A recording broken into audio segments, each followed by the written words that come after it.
印度海军建设要与中国较劲。大家好，我是罗富强，欢迎来到富强观察室。本期我们聊的话题是印度与中国军备竞赛的结果将重蹈前苏联解体的覆辙。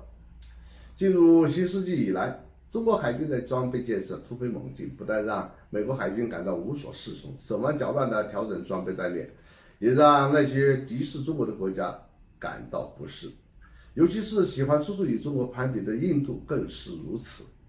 让印度海军最为自豪的是，它拥有航空母舰的历史还是很悠久的，在使用方面也具有较为丰富的经验。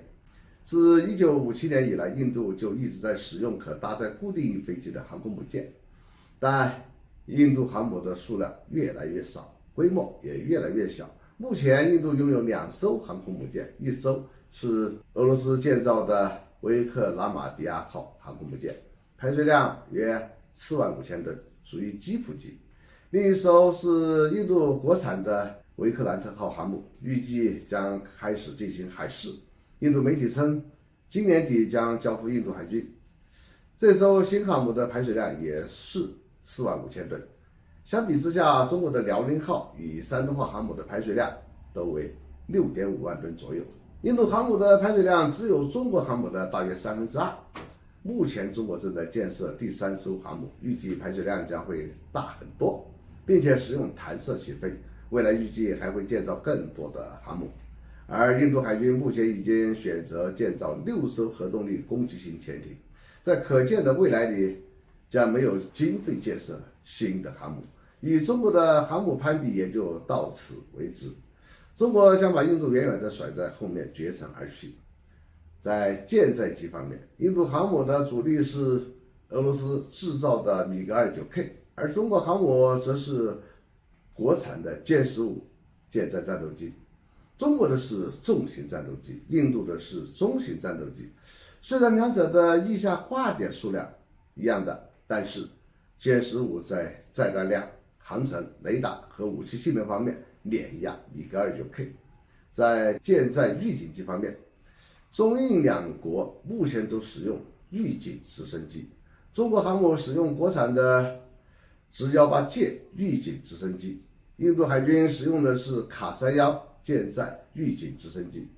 但中国已经试飞了类似美国12D 鹰眼那样的空警600固定翼舰载预警机，战斗效能大幅度提高。印度海军对米格29K 并不满意，在经历过几次坠毁事故之后，与俄罗斯就米格29的保修问题产生了激烈的争吵。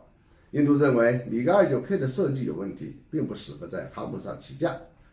印度媒体曾引述海军官员的话说，米格29K 每次在航母上降落都会造成一定损伤，而俄罗斯则认为这是由于使用不当和保养不好导致的问题。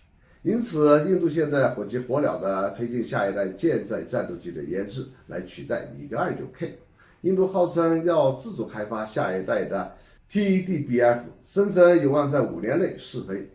但是，如同开发了40年、性能还在缩水的 LCA 光辉战斗机一样， TEDBF 的进度根本没有人会相信。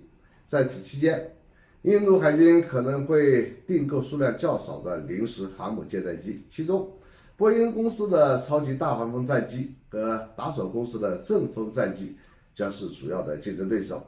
但是，令印度海军感到尴尬的是，印度新航母维克兰特号上的飞机升降机是为米格29K 量身定制的。舰载型阵风 M 战斗机的机翼不可折叠，宽度超过了升降机。